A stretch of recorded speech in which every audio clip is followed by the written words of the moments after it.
que todo esto salga bien y que nuestros hermanos empiecen a entrar. Bueno, la semana pasada decíamos que íbamos a hablar todavía acerca de la doctrina de la creación. La creación en general lo estuvimos viendo la semana pasada y esta semana vamos a hablar acerca de la creación del mundo espiritual y del mundo material. Vamos a hablar primero acerca del mundo espiritual, acerca de la doctrina de los ángeles en la historia, y pues entramos de lleno. Y desde el principio de la era cristiana se encuentran evidencias claras de la creencia en la existencia de los ángeles. Unos eran reconocidos como buenos y otros como malos. Los primeros eran tenidos en alta estima como seres personales de un orden elevado, dotados de libertad moral, empleados en el gozoso servicio de Dios y ocupados por Él para ministrar al bien de los hombres. Según algunos de los primitivos padres de la Iglesia, tenían cuerpos delicadamente etéreos, o sea, intangibles o muy poco definidos. La convicción general era que los ángeles fueron creados buenos, pero que algunos abusaron de su libertad y cayeron apartándose de Dios. Satanás, que originalmente fue un ángel de rango eminente, era considerado como el jefe de todos estos ángeles.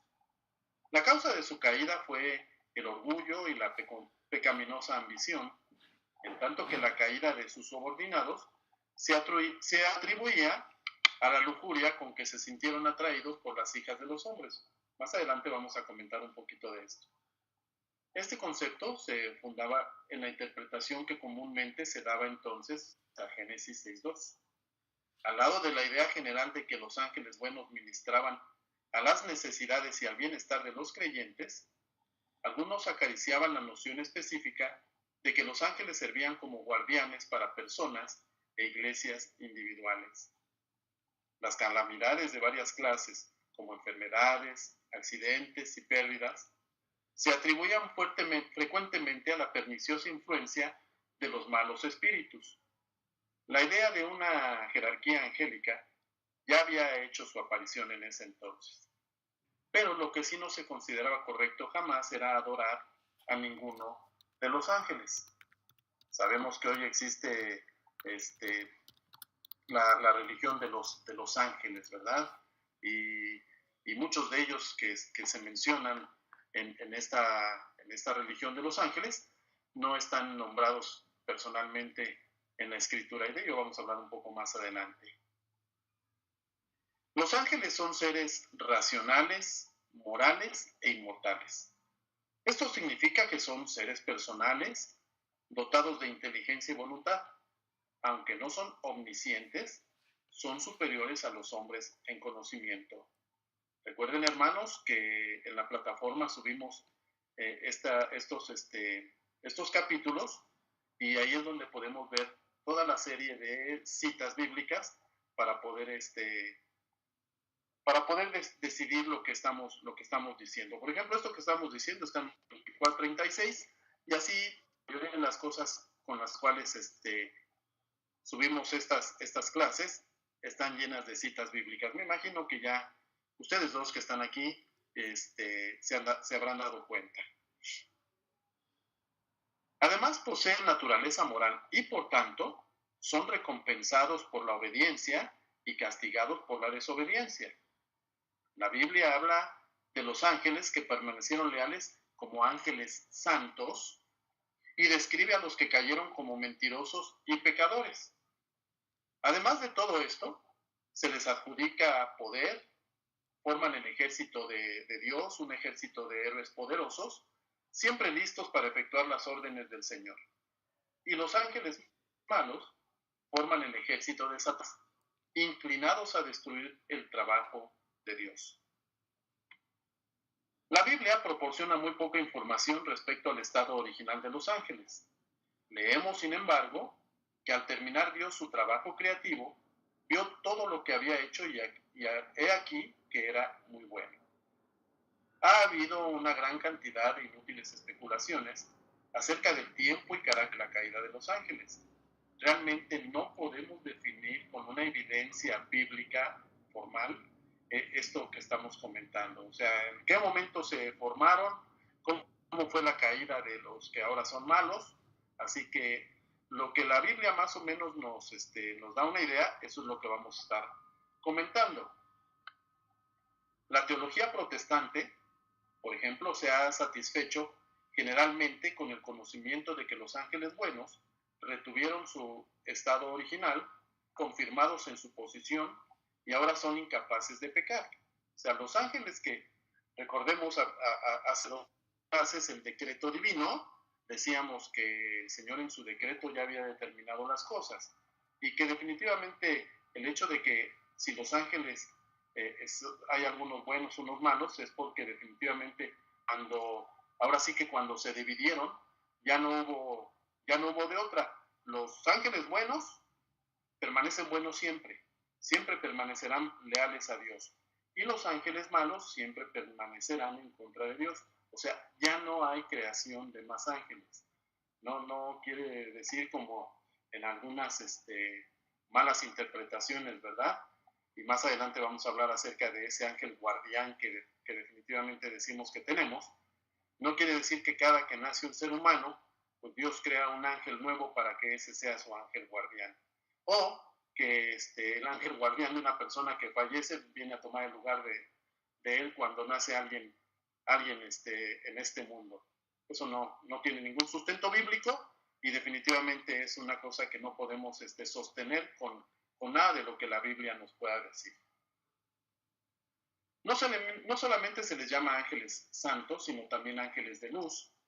Siempre contemplan la faz de Dios, son nuestro ejemplo en hacer la voluntad de Dios y poseen vida inmortal. Hablemos un poco acerca de la organización de los ángeles. Aunque en realidad no constituyen un organismo, sin embargo, es evidente que tienen alguna organización. Esto se entiende del hecho de que al lado del nombre general ángel, la Biblia usa ciertos nombres específicos para indicar diferentes clases de ángeles. La palabra hebrea malak simplemente significa mensajero y sirve esta palabra malak o malak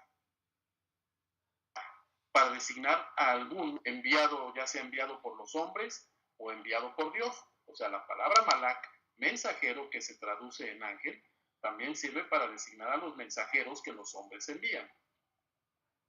Y el término griego ángelos también se aplica frecuentemente a los hombres.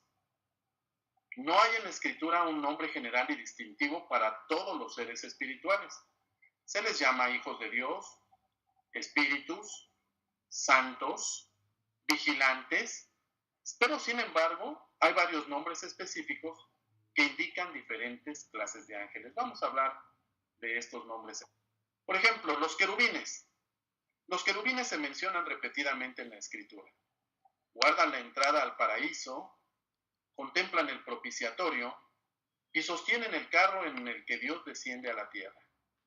En Ezequiel 1 y en Apocalipsis 4 están representados en diversas formas como seres vivientes. Más que otras criaturas, fueron destinados los querubines para revelar el poder, la majestad y la gloria de Dios, para resguardar la majestad de Dios en el jardín del Edén, en el tabernáculo, en el templo y en el descenso de Dios a la tierra. Se supone que escrituralmente este es el trabajo de los querubines. Otra clase, los serafines. Los serafines es una clase parecida de ángeles y que se mencionan solamente en Isaac 6:2 y 6. También se les representa simbólicamente en forma humana, pero con 6 alas, 2 que cubren su faz, 2 que cubren sus pies y 2 que sirven para ejecutar rápidamente los mandatos del Señor. A diferencia de los querubines que mencionamos ahorita, permanecen alrededor del trono como siervos del Rey Celestial, cantan sus alabanzas y están siempre listos para ejecutar las órdenes de Dios. En tanto que los querubines se muestran muy poderosos, los serafines deben reconocerse como los más nobles de todos los ángeles. Mientras los primeros resguardan la santidad de Dios, estos segundos sirven para los fines de la reconciliación y preparan a los hombres de esta manera para que se acerquen debidamente a Dios. Otra forma de organización: los principados, poderes, tronos y dominios. Para cada una de estas especificaciones que le estoy diciendo existe una palabra griega distinta en lo que se reconoce así. Perdón, no sé si me sigan oyendo. Aquí al menos mi imagen quedó así plasmada nada más, pero por favor, hermanos, díganme si me siguen oyendo, aunque a lo mejor mi imagen se congeló. Hermano Oscar, si se escucha, hermano Alberto, si se escucha, hermano Javier, ¿me escuchas?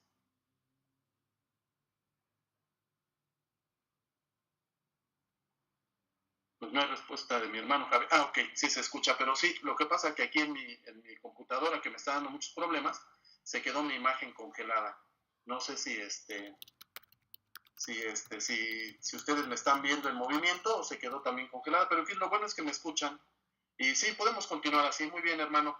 Entonces les decía de los principados, poderes, tronos y dominios.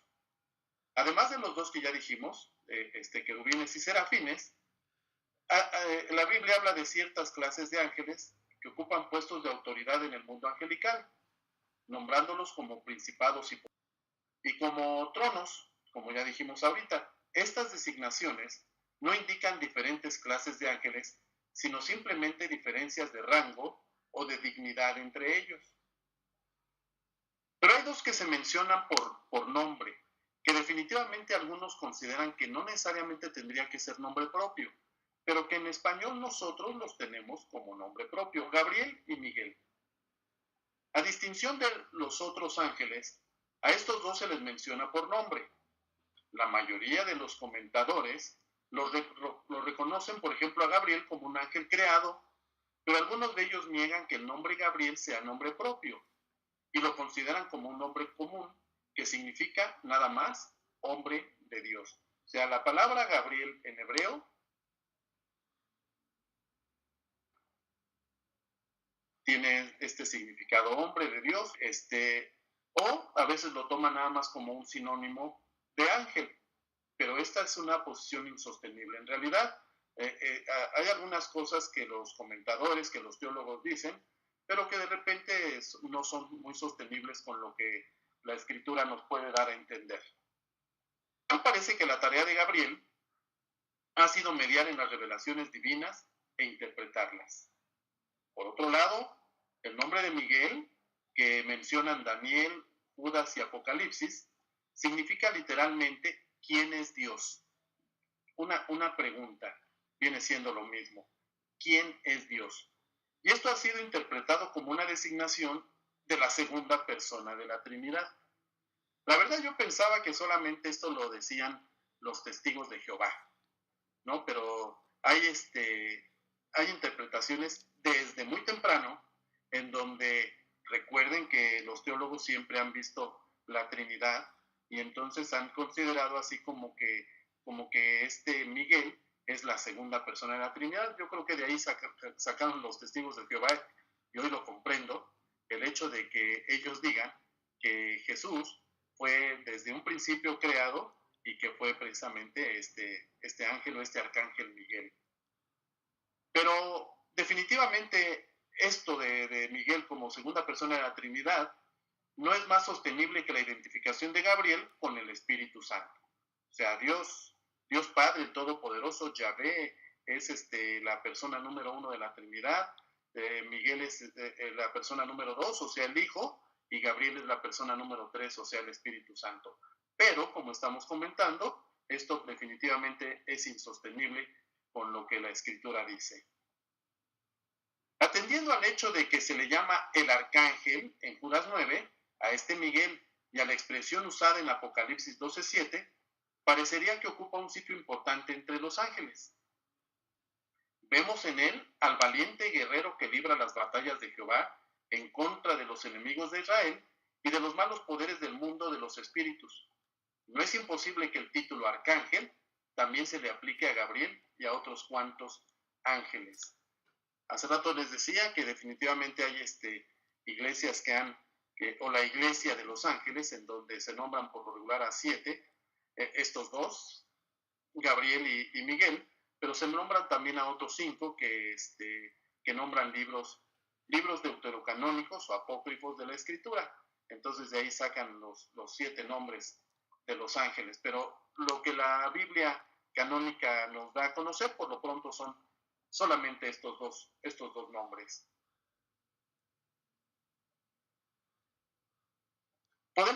Vamos a hablar del servicio de los ángeles. Podemos distinguir entre el servicio ordinario. Este consiste ante todo en alabar a Dios día y noche. La Escritura da la impresión de que hacen esto audiblemente, como en el nacimiento de Cristo, aunque no podemos formarnos ninguna idea del lenguaje y del canto de los ángeles. Desde la entrada del pecado al mundo, han sido enviados para servir a los que son herederos de la salvación. Se regocijan con la conversión del pecador, velan sobre los creyentes, protegen a los pequeños, están presentes en la iglesia, aprenden de ella las multiformes riquezas de la gracia de Dios y conducen a los creyentes al seno de Abraham. La idea de que algunos de ellos sirven de guardas a creyentes individuales no encuentra base en la Escritura. Lo que les comentaba, ¿verdad? Definitivamente el hecho de que pensemos o de que se diga, aún en la misma iglesia y muchas veces aún en la iglesia cristiana evangélica, que tenemos ángeles guardianes, pues no tiene una evidencia, sobre todo un ángel guardián personal. En la Biblia podemos encontrar que definitivamente Dios envía a los ángeles al servicio de los creyentes, pero no necesariamente que tengamos uno personal.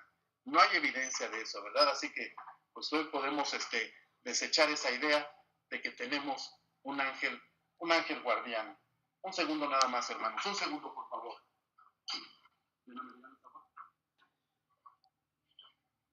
Perdón, estoy de regreso con ustedes. Hablemos ahora de los ángeles malos. Hoy vamos a hacer diabluras, porque vamos a estar hablando ahí de los ángeles malos.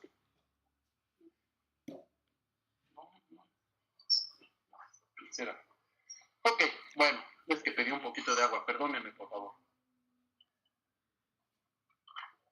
Además de los ángeles buenos, también hay ángeles malos que se deleitan en oponerse a Dios y en combatir su obra. Aunque también ellos son criaturas de Dios, no fueron criados como ángeles malos. Dios vio todo lo que había creado y todo ello era muy bueno, según lo que dice Génesis 1:31. Hay 2 pasajes en la Escritura de los que claramente se deduce que algunos de los ángeles no retuvieron su posición original, sino que cayeron en el estado en que fueron creados. Estos pasajes están en la segunda carta de Pedro 2:4 y en Judas 6. El pecado especial de estos ángeles no ha sido revelado, pero generalmente se ha pensado que consistió en que se exaltaron en contra de Dios y aspiraron a la suprema autoridad.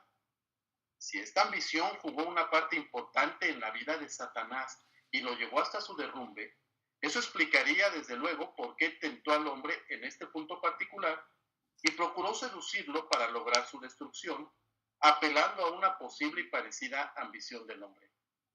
Algunos de los primitivos padres de la Iglesia establecían distinción entre Satanás y los demonios subordinados a él. Al explicar la causa de su caída, es cuando decía, estos son distintos. La caída de Satanás, estuvo fundada en el orgullo, pero la de los que integraron la más numerosa caída en el mundo angelical se fundó en la lujuria carnal que dice Génesis 6:2. Pero esa interpretación fue gradualmente desechada durante la Edad Media. En vista de esto, es muy sorprendente encontrar que varios de los comentadores de hoy en día están repitiendo la idea de interpretar esta carta segunda de Pedro 2:4 y Judas 6 como esto que estamos diciendo. Sin embargo, esta es una explicación contraria a la naturaleza espiritual de los ángeles y al hecho de, como se deduce en Mateo 22:30, no hay vida sexual entre los ángeles. Recordemos que Jesús les dice a aquellos que le están preguntando acerca de que quién sería la mujer, que quién sería el esposo de una mujer que había sido mujer de 7 hermanos, ¿verdad? Y Jesús dice, se equivocan con las escrituras porque serán como los ángeles, ni se casan ni se darán en casamiento, o sea, explicando que definitivamente los ángeles no tienen ese sentido de la sexualidad como nosotros lo tenemos. Entonces, el hecho de que se interprete Génesis 6.2 de esta manera, pues definitivamente va a llevar a una contradicción con la Biblia. Y nos preguntaríamos entonces, ¿qué es lo que quiso decir la Biblia? Bueno, Génesis 6.2 tendríamos que encontrar una interpretación correcta, pero vamos, definitivamente en el caso que estamos viendo esta materia no necesariamente nos compete, pero lo que sí podemos ver es esta situación. Jesús habla de que los ángeles no tienen esposa, no tienen no les interesa tener sexo con los demás, porque además pues, los ángeles necesariamente tendríamos que decidir que son todos los ángeles son del sexo masculino, pero al igual que Jesús, al igual que el Dios Todopoderoso, definitivamente no son seres asexuados, son seres que no tienen sexo, son espíritu, ¿verdad? Bueno.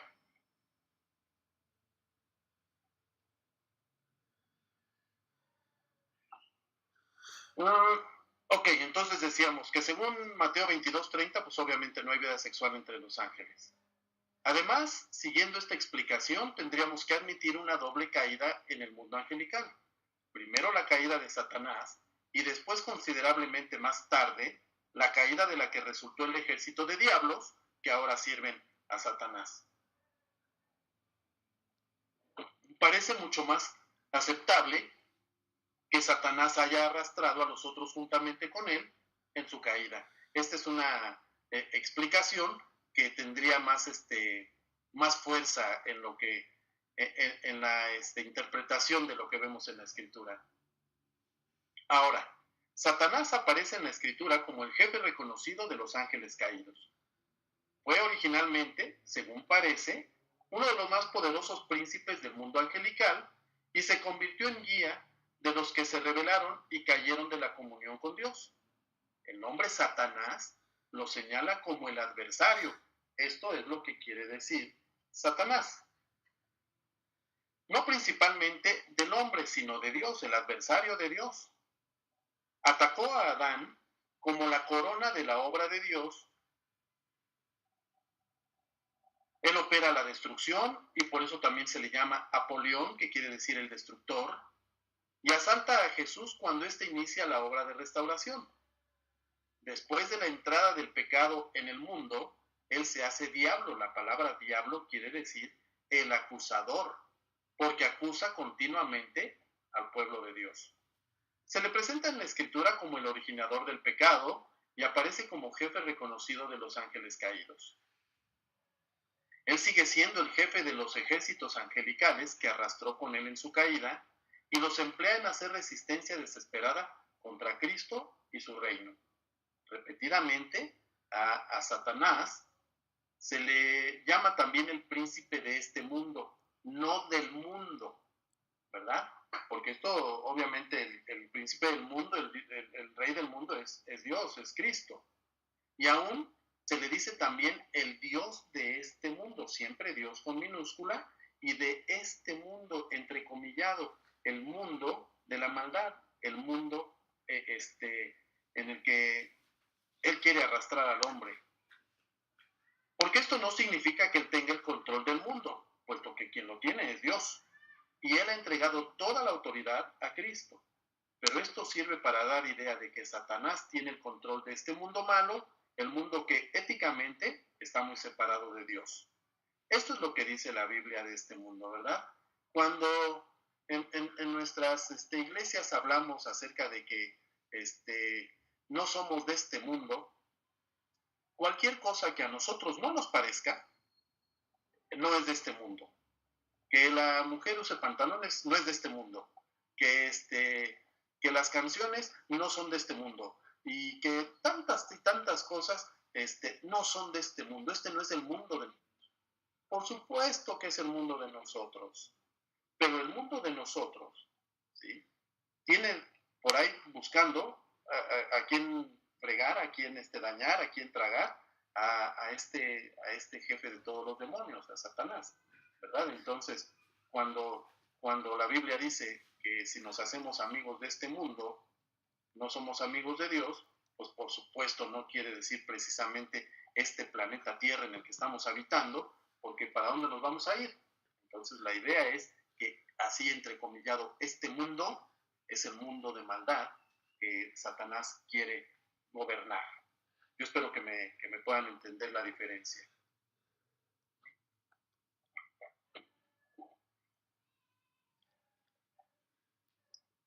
Y esto se indica claramente en Efesios 2:2, en donde se le llama el príncipe de los poderes del aire, del espíritu que obra en los hijos de desobediencia. Esto es lo que tenemos que entender. Satanás es suprahumano, pero no es divino. Tiene grande poder, pero no es omnipotente. Ejerce influencia en grande, pero a la vez en restringida escala. Y está destinado, por supuesto, a ser arrojado en el abismo. Satanás y sus demonios, a diferencia del hombre, ya no tienen la oportunidad de ser rescatados por Dios. Ellos ya definieron su postura y Dios ha dado al hombre la oportunidad que a ellos no se los dio. A nosotros sí nos ha dado la oportunidad de definir nuestra postura, de una postura incorrecta, de una postura pecadora, a una postura correcta, a una postura de estar redimidos por Jesús. Por último, hablando del mundo espiritual, así como los ángeles buenos, también los malos tienen el poder sobrehumano, pero el uso que hacen con él contrasta tristemente con el de los ángeles buenos. Los dos tipos de ángeles tienen poderes. Mientras los buenos alaban permanentemente a Dios, libran sus batallas y le sirven fielmente, los malos, como poderes de las tinieblas, están inclinados a maldecir a Dios, a batallar en contra de él y de su ungido, y a destruir la obra divina. Están en constante rebelión contra Dios. Tratan de cegar y extraviar aún a los escogidos y estimulan a los pecadores en su maldad. Pero recordemos, son espíritus perdidos y sin esperanza. Están encadenados ya en el infierno y al abismo de las tinieblas. Y aunque no están todavía limitados a un lugar, sin embargo, como dice Calvino, llevan arrastrando sus cadenas por donde quiera que van. Siempre habrá algo de alegoría o de fantasía, ¿verdad? En este tipo de cosas. En cuanto el Señor dice que están encadenados, pues se nos ocurre que obviamente traen cadenas, son espíritus, ¿verdad? Entonces todo esto es una forma alegórica de ver la situación. Pero hay una cosa que tenemos que entender, hermanos, sobre todo cuando estamos leyendo que Satanás y los demonios tienen poder. Sí, por supuesto, pero es un poder limitado, no es como el poder de Dios. Y esto quiero decirlo porque aún nosotros como cristianos evangélicos, sin querer, simplemente por una falta de interpretación correcta de la Biblia, muchas veces le damos más poder al diablo. Y fíjense lo que les voy a decir.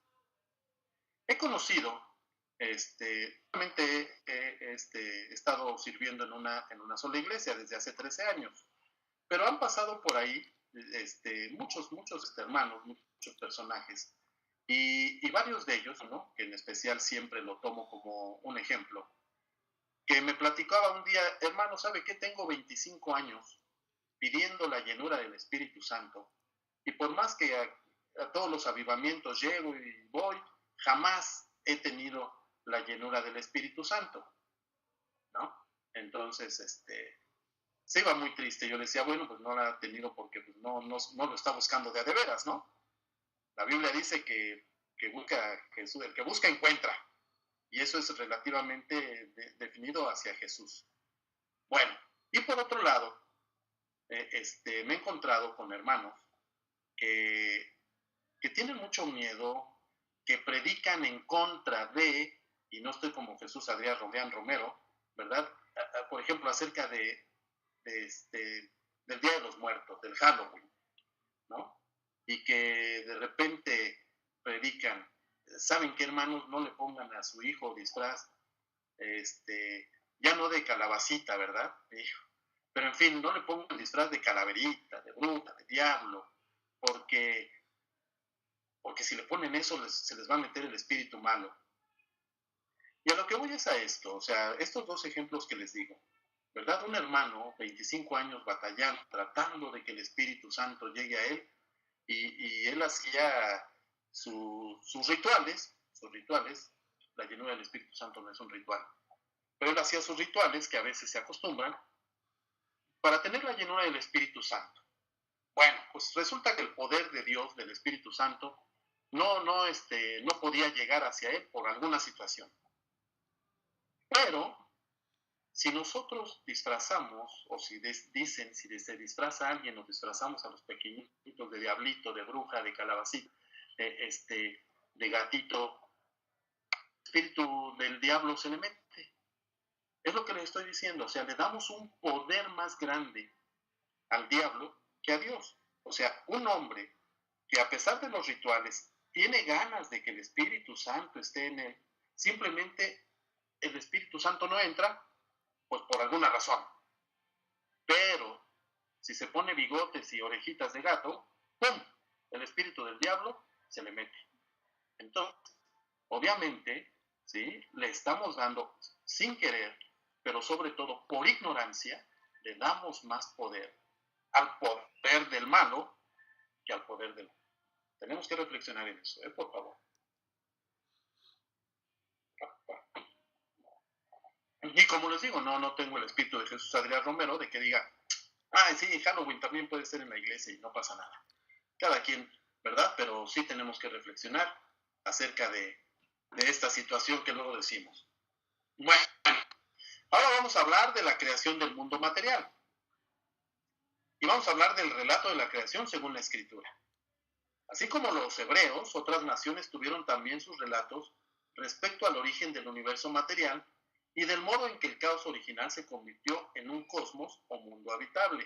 Cosmos es una palabra griega que quiere decir arreglo, ¿sí? De ahí se deriva la palabra cosmético, ¿verdad? Entonces, cosmos no nada más es el mundo. Cuando hablamos del cosmos, el mundo no. Cosmos quiere decir arreglo, quiere decir algo correcto. Caos, lo contrario, ¿verdad? Entonces, algunos de esos relatos revelan rasgos de similitud con el registro bíblico, pero contiene un número mucho mayor de sorprendentes diferencias. Por lo pronto está Enuma Elish, el Gilgamesh, varios relatos acádicos, babilónicos, que hablan de la constitución del mundo, pero ninguno como el que tiene la Escritura. Es cosa significativa que el relato de Génesis 1, aunque menciona la creación de los cielos, no le dedica posterior atención al mundo espiritual. Se supone que en los cielos es donde está el mundo espiritual, ¿verdad? Se ocupa solamente del mundo material, el capítulo 1 de Génesis, y lo representa principalmente como la habitación del hombre y el teatro de sus actividades. Trata no de realidades invisibles, como lo de los espíritus, sino de las cosas que sí se ven. Y porque estas cosas son palpables a los sentidos humanos, viene a discusión no solo en la teología, sino también en otras ciencias y en la filosofía. Pero en tanto que la filosofía trata de investigar a la luz de la razón el origen y la naturaleza de todas las cosas, la teología halla su punto de partida en Dios. Por su revelación especial se deja guiar respecto a la obra de creación y considera todas las cosas en relación con él. El relato de la creación es el principio de la revelación que hace de sí mismo y nos informa de la relación fundamental en que todas las cosas, incluso el hombre, se encuentran respecto a él. Acentúa la posición original del hombre para que los hombres de todas las épocas tengan un adecuado entendimiento del resto de la Escritura como una revelación de redención. Aunque no pretenda darnos una cosmogonía completamente filosófica, contiene elementos importantes para la construcción de una verdadera cosmogonía. Esto de cosmogonía precisamente tiene que ver, es una palabra que nos indica el génesis del cosmos, o sea, el inicio de todo esto que el Señor creó. Algunos consideran que Génesis 1.1 es el sobrescrito o el título de todo el relato de la creación.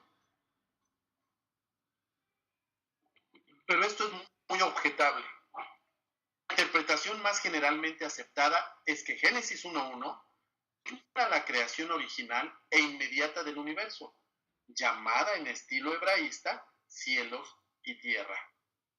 En esta expresión, la palabra cielos se refiere al orden invisible de cosas en las que la gloria de Dios se revela de la manera más perfecta. No podemos considerar esta palabra cielos como la designación de los cielos cósmicos, ya sea que se trate de las nubes o de las estrellas, porque éstas fueron creadas en el día segundo y en el cuarto respectivamente de la semana de la creación. Luego, versículo 2, el autor describe la condición original de la tierra, y esto lo podemos comparar con el Salmo 104. Esto es una cuestión debatible. Si la creación original de la materia formó parte del trabajo del primer día o estuvo separada de ella un periodo de tiempo más o menos largo, no lo podemos saber. De los que prefieren interponer un largo periodo entre ambas partes, sostienen algunos que el mundo fue originalmente un lugar habitado por ángeles y que fue destruido como resultado de la caída de este mundo angelical, habiendo sido posteriormente recuperado y convertido en una adecuada habitación para el hombre. Sin embargo, no hay evidencia escritural que avale la... Miren, de Génesis 1:1 se han dicho un montón de cosas. Aún el mismo pueblo judío. Muchas veces tenemos ahí como un poquito de miedo, ¿verdad? No, los judíos, caray, pues en la Biblia es un escrito judío. Los judíos son los que saben más de la misma escritura. Fueron sus antepasados los que la escribieron. Pero, aún así, no quiere decir que todo lo que los judíos han interpretado a lo largo de la historia puede ser lo más correcto. Definitivamente no. Dios nos da iluminación en todos los tiempos, ¿verdad? En todos los tiempos, incluyendo hoy. Hace muy poco tiempo fue a iglesia en donde no les gustó lo que hablábamos y me decían, no, nuestros antecesores sí que tenían iluminación y decían eso. Bueno, pues ok, si creen que ya la iluminación se acabó, qué mal, ¿no? Y que nada más se dio hace 70 años, no antes, no después. Pero en fin, y vamos, sin faltar al respeto a nadie de los que nos antecedieron, ¿verdad? Y vamos, en muchas cosas de estas podemos ver el libro que nuestro hermano Alberto sacó hace un poco más de un año, muy bueno, por cierto, si no lo han leído, léanlo, ¿sí? De nada, hermano Alberto. Entonces, siempre ha habido grandes cosas de este tipo, con las interpretaciones de Génesis 1. Hablemos entonces el trabajo de los 6 días. El hexámeron, así se le llama, ¿verdad? Al trabajo de los 6 días. Después de la creación del universo, de la nada, y en un instante, el caos fue cambiado gradualmente a cosmos. Ya dijimos que cosmos quiere decir arreglo, ¿verdad? Un mundo estable, y esto en 6 días sucesivos. Antes de tratar de la obra de los 6 días separadamente, conviene discutir brevemente lo relacionado con la longitud de esos días de la creación, ¿verdad? Es una de las cosas que siempre quisiéramos saber. Bueno, pero ¿fueron de 24 horas o fueron de millones de años? No lo podemos saber. No lo podemos saber y las evidencias que la Biblia nos da definitivamente no nos llevan a un punto exacto. Así que consideremos lo que la misma Biblia dice y tratemos de entender precisamente que en el último de los casos, ¿sí? Lo que es la esencia es precisamente lo que Dios hizo, esa obra maravillosa. Entonces, vamos a ver, ¿sí? Hay una teoría en la que fueron largos periodos de tiempo. Muchos eruditos consideran que los días de Génesis 1 fueron largos periodos de tiempo para hacerlos armonizar con los periodos geológicos. La opinión de que estos días no fueron de los ordinarios de 24 horas no fue del todo extraña a la teología cristiana primitiva. Algunos de los padres de la Iglesia, que sugerían que estos días probablemente no deberían considerarse como días ordinarios, expresaron la opinión de que la obra completa de creación fue terminada en un instante de tiempo y que los días únicamente constituían una estructura simbólica que facilitaba la descripción de la creación de una forma ordenada para hacerla así más inteligible a las mentes finitas. Recordemos que una de las cosas de la que teología nos habla y que lo hemos discutido o que lo hemos platicado varias veces es precisamente que definitivamente nosotros como hombres con una mente fina no vamos a alcanzar a comprender jamás hasta que estemos con el Señor y que Él nos los haga saber directamente, no vamos a alcanzar una completa interpretación de pasajes más difíciles, ¿verdad? Definitivamente ya me imagino cuando estemos con el Señor vamos a tener que estar en un gran auditorio en donde nos va a estar explicando, ¿verdad? Y ahí nos voltearemos a ver los unos a los otros para decir, híjole, cuántas tonterías decíamos por allá, ¿verdad? Pero en fin, mientras aquí continuamos con esto, la opinión de que los días de la creación fueron largos periodos se volvió de actualidad otra vez en años recientes.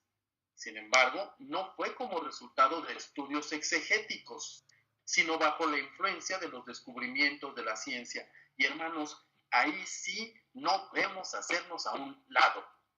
No podemos volvernos fanáticos de la religión, fanáticos de la teología, de una manera en donde nos tiramos los unos a los otros, ¿verdad?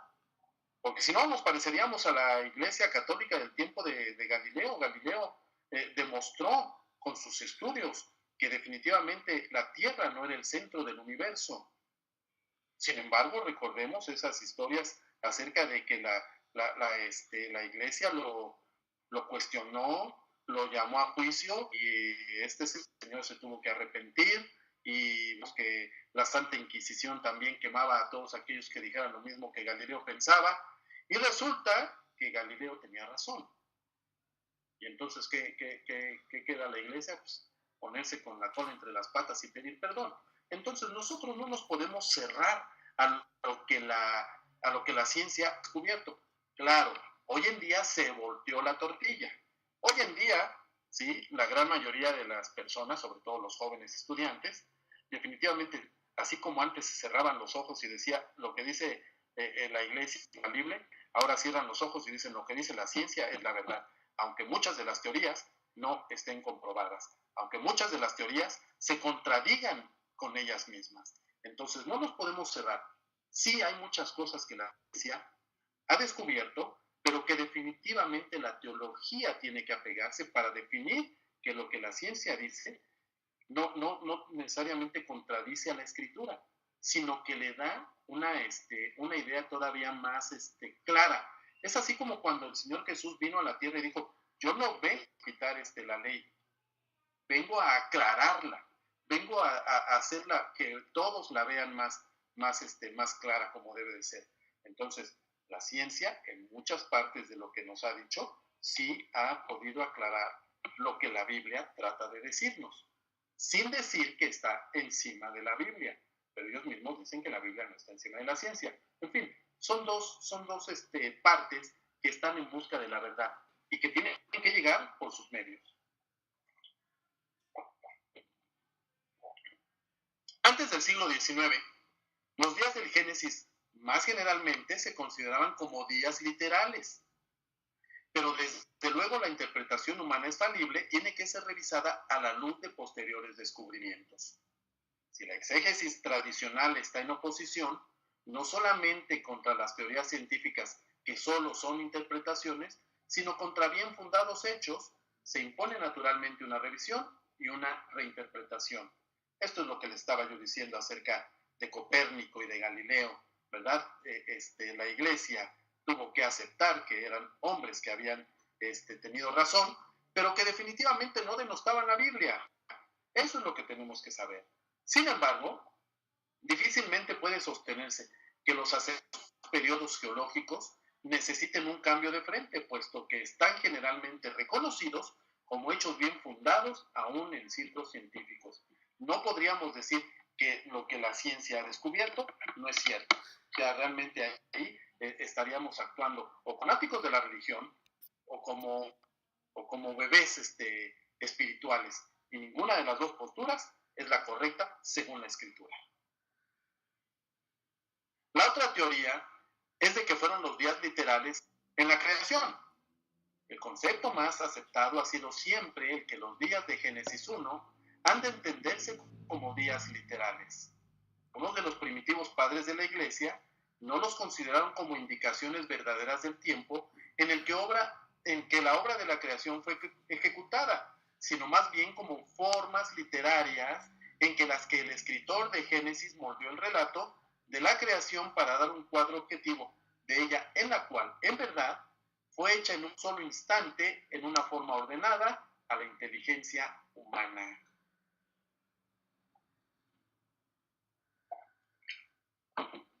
Cuando decimos que Génesis 1 es un poema, y ustedes pueden ver en las versiones más nuevas de la Biblia, cómo viene estructurado Génesis 1. Y ustedes van a ver, obviamente no está en Reina Valera, menos en la 1909, pero en otras versiones nuevas, sí ustedes van a ver estructurado como un poema. Y es que la gran mayoría de los eruditos han aceptado que es un poema. No con esto quiere decir que no sea inspiración de Dios, que no sea cierto lo que dice Génesis 1. Pero cuando nosotros que tenemos era 1909 y que si vemos otra ya estamos condenando a los demás al infierno, decimos que esto es un poema, nos ven así como que, híjole, ¿de qué planeta vino? ¿No? O ¿por qué está diciendo incoherencias? Entonces, tenemos que saber que definitivamente tenemos que comprender la Biblia en todos sus aspectos, en todos los aspectos. Como palabra de Dios, por supuesto, pero todo lo demás que de ella se puede desprender, también lo tenemos que entender. Bueno, apurémonos para no quitarles muchos minutos de más.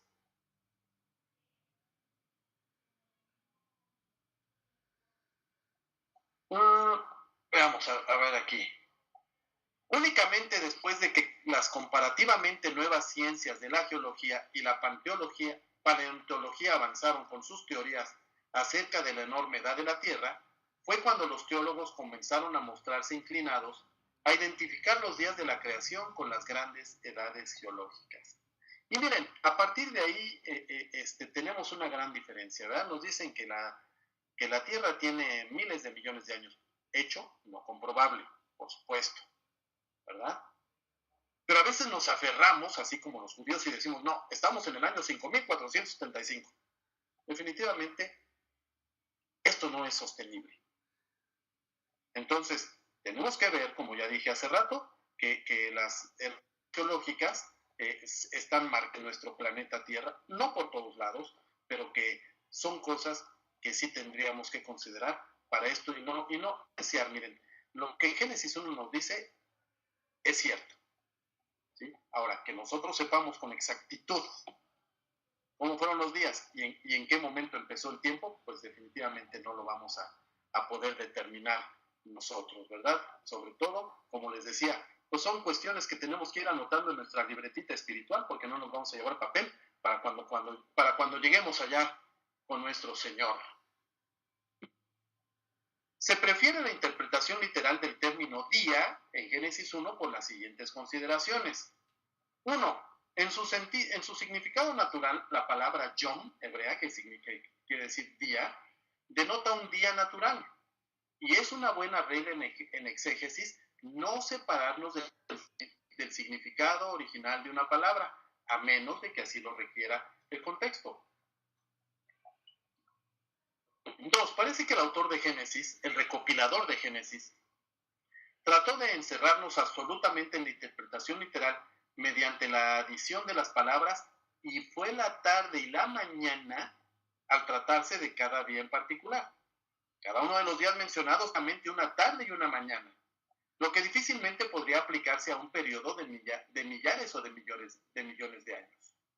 Y si se dijera que los periodos de la creación fueron días extraordinarios, consistiendo cada uno en un largo día y en una larga noche, surgiría una pregunta que los biólogos se harían.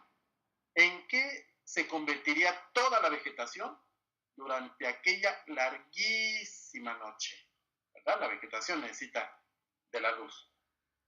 En Éxodo 20, del 9 al 11, Israel recibe el mandato de trabajar 6 días y descansar el séptimo, porque Jehová hizo los cielos y la tierra en 6 días y descansó en el séptimo. La sana exégesis requiere que la palabra día se tome en el mismo sentido en ambas cosas. Además, el sábado apartado para descanso ciertamente era un día literal, de lo que se entiende que los otros días fueron exactamente iguales. Y los últimos 3 días con seguridad fueron días ordinarios, puesto que se determinaron ya en ese momento por la carrera acostumbrada del sol. Aunque no podemos estar absolutamente seguros de que los días precedentes no difieren un tanto de los en longitud. Así que es extremadamente imposible que los primeros 3 difieran de los segundos 3, como difieren los días ordinarios de los periodos de millares y millares de años. Y por último vamos a hablar de la obra de los días ya por separado.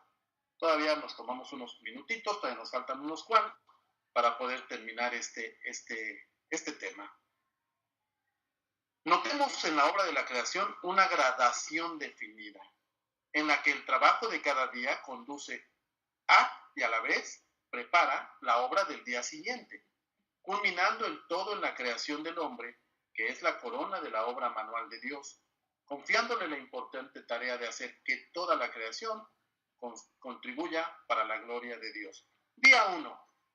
En el primer día fue creada la luz y se constituyeron el día y la noche mediante la separación de la luz y de las tinieblas. La creación de la luz en el primer día ha sido ridiculizada en atención al hecho de que el sol no fue creado sino hasta el cuarto día. Pero la ciencia misma ha silenciado ese ridículo, probando que la luz no es sustancia que emane del sol, sino que consiste de ondas de éter producidas por la energía de los electrones. Esto lo ha dicho la ciencia. La teología lo ha tomado porque definitivamente siempre ha tratado de ver esto. ¿Y esa luz qué era? ¿De dónde venía esa luz? ¿Verdad? Si el sol todavía no está. Entonces, la misma ciencia ha dado armas a la teoría para poder quitar ese ridículo que muchos han querido con eso denostar a la escritura. Nótese también que Génesis no habla del sol como luz, sino del sol como portador de la luz. Exactamente, la ciencia lo ha descubierto. Atendía el hecho de que la luz es la condición de toda vida, era perfectamente natural que fuera creada primero. Dios también, desde luego, instituyó la orden de la alternación de luz y tinieblas, llamando a la luz día y a las tinieblas noche. Entonces, el relato de la obra de cierra con las palabras, y fue la tarde y la mañana. Recordemos que los judíos manejan su día de tarde a tarde, o sea, empieza a las 6 de la tarde su día, con las tinieblas, a las 6 de la mañana continúa su día con la luz. El segundo día. El trabajo del segundo día fue de separación. El firmamento quedó establecido dividiendo las aguas de arriba y las de abajo. Las aguas de arriba son las nubes, y no como algunos explican, el mar de cristal que dice Apocalipsis, o el río de la vida que está ahí en Apocalipsis. Híjole, queremos a veces descifrar los misterios que Dios en su infinita soberanía decidió dejar ocultos. Y entonces nosotros pensamos que podemos todavía sacarle como si fuera con tirabuzón las cosas a Dios, ¿verdad? Entonces muchos dicen, es que la expansión de las aguas eran el cristal o el río de la vida. Además, en Apocalipsis esos son simbolismos. Imagínense un mar de cristal. No vamos a poder aventar un clavadito, ¿verdad? ¿Rompemos el cristal o nos rompemos la cabeza? Algunos han restado crédito al relato mosaico en la suposición de que representa al firmamento una bóveda sólida. Pero esto es enteramente infundado, puesto que la palabra hebrea raquia nunca denota una bóveda, sino que es equivalente a nuestra palabra expansión. Y aquí cabe decir algo. Definitivamente los judíos saben que la palabra raquia no quiere decir bóveda, que quiere decir expansión, pero en los tiempos antiguos, antes de Jesús, ¿sí? Definitivamente en las culturas, sin la cultura de los hebreos, se creía que la tierra era plana y que estaba cubierta así como con una bóveda de cristal en donde colgaban todas las estrellas. Y varios pasajes en la Biblia, varios pasajes de Salmos, dan a entender que eso era lo que se creía. Pero eso definitivamente no lo es. El tercer día, la separación apartando los mares de la tierra seca. Aparte de esta separación, quedó establecido el reino vegetal de las plantas y los árboles. Tres grandes clases se mencionan: plantas sin flores, legumbres y cereales, y árboles frutales que llevan su fruto según su clase. Esto es lo que aparece en el texto hebreo, que no siempre se traduce de una manera literal.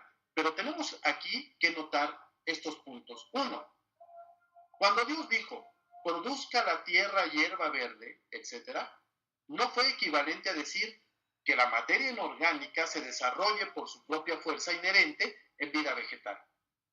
Más bien fue una palabra de poder por medio de la cual implantó Dios el principio de la vida en la tierra y de este modo la capacitó para producir hierba verde, plantas y árboles. Que fue una palabra creadora, lo dice evidentemente en Génesis 2:9. ¿Por qué? Porque los evolucionistas hablan y dicen que todo salió de un solo origen y que de ahí se fue desarrollando. O sea, Dios no dijo eso.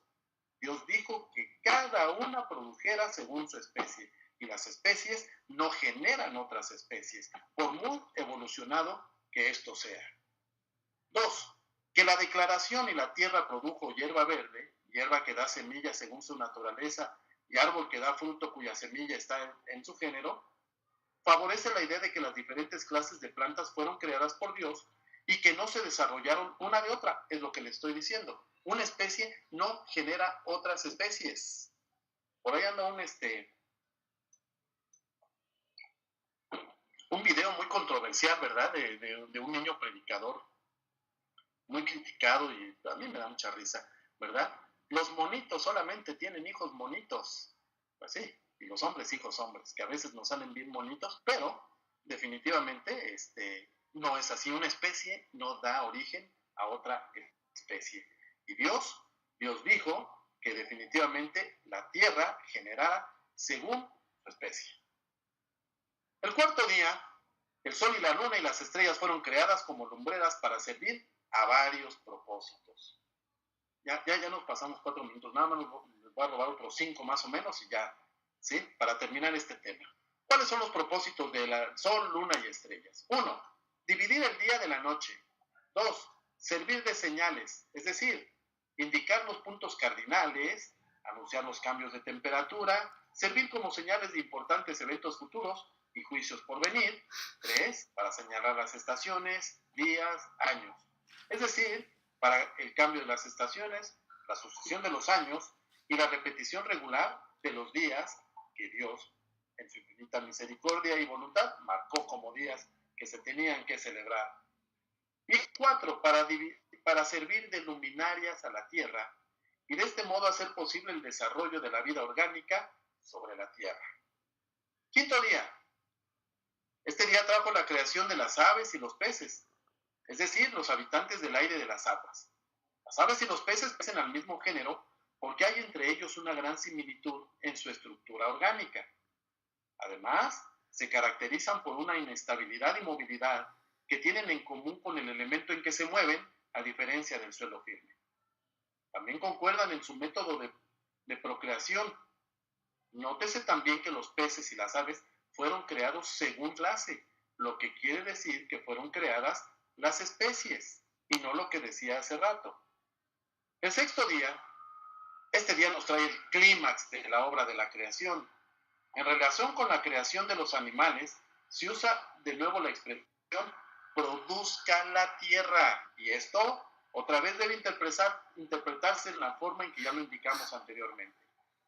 Los animales no se desarrollaron en forma natural de la tierra, sino que fueron producidos por el fiat creativo de Dios. La semana pasada hablábamos del fiat, el mandato divino.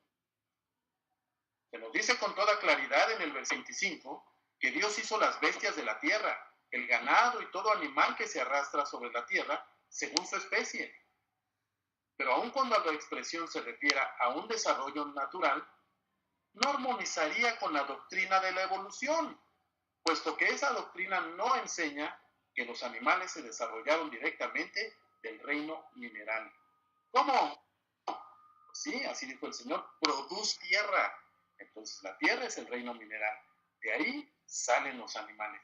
La teoría de la evolución no dice que así haya sido. Claro que la ciencia ha determinado que tanto animales como hombres somos en un 90 y tantos % elementos minerales. Simplemente nosotros tenemos ese soplo de vida.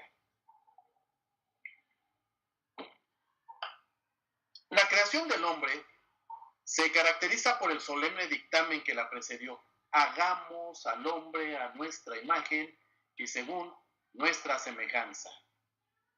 Y esto no debe asombrarnos, puesto que todo lo que precede fue únicamente la preparación para la venida del hombre, que es la corona de la obra de Dios, como rey de la creación, ya que el hombre estaba destinado a ser la imagen de Dios.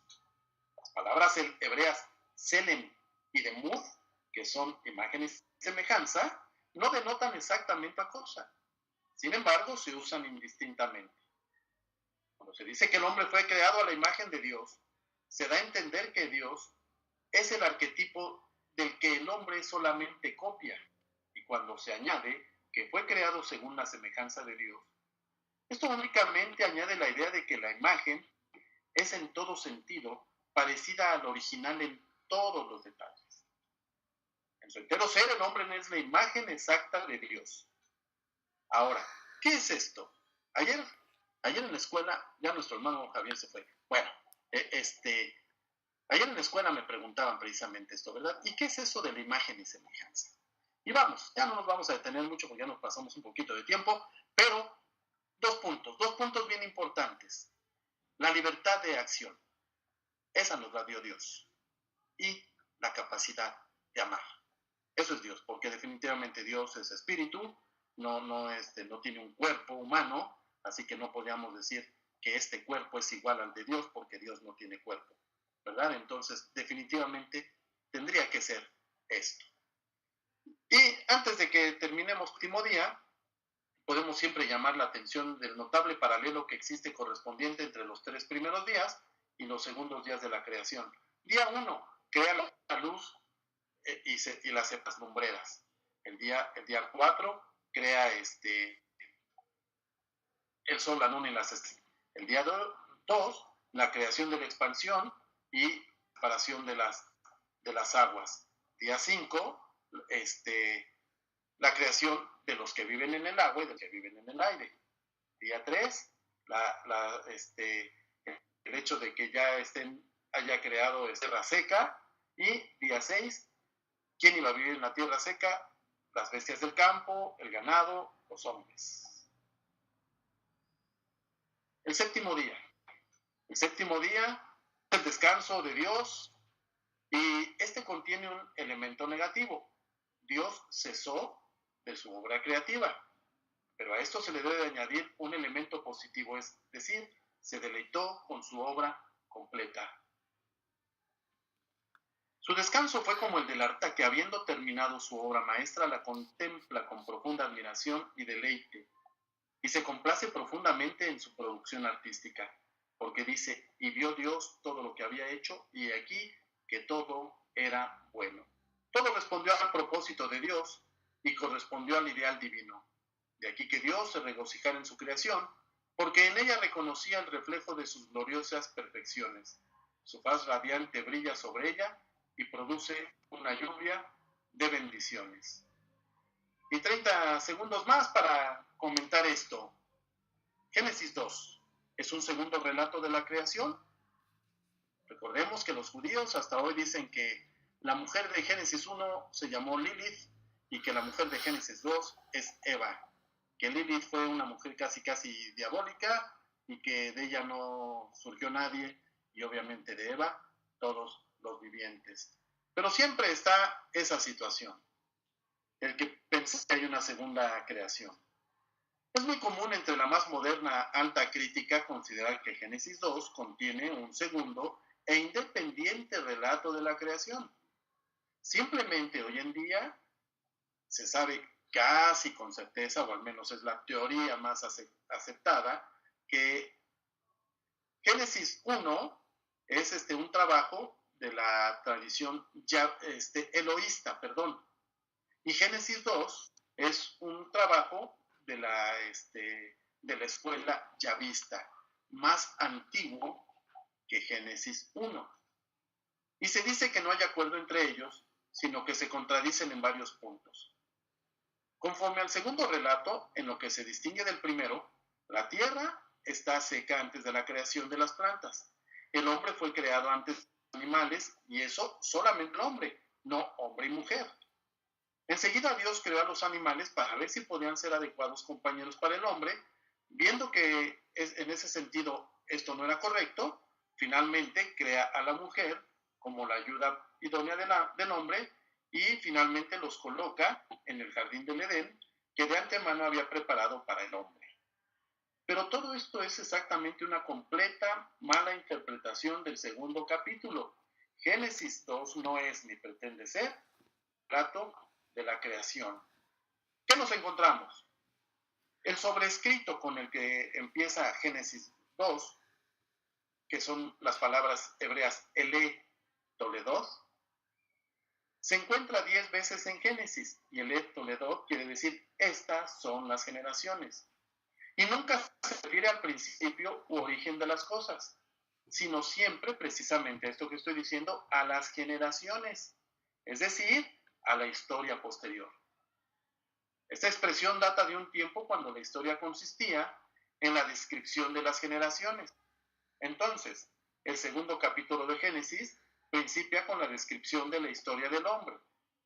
Arregla su material de acuerdo con este propósito y únicamente repite parte de lo que ya se había dicho en el capítulo primero, sin ninguna consideración del orden cronológico según se necesita para el propósito del autor.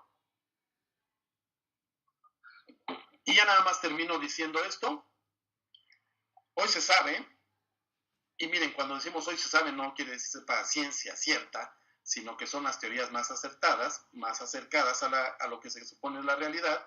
Como decía hace rato, el capítulo 2 es de una tradición yavista, y se supone que este capítulo 2 es más antiguo que la versión eloísta.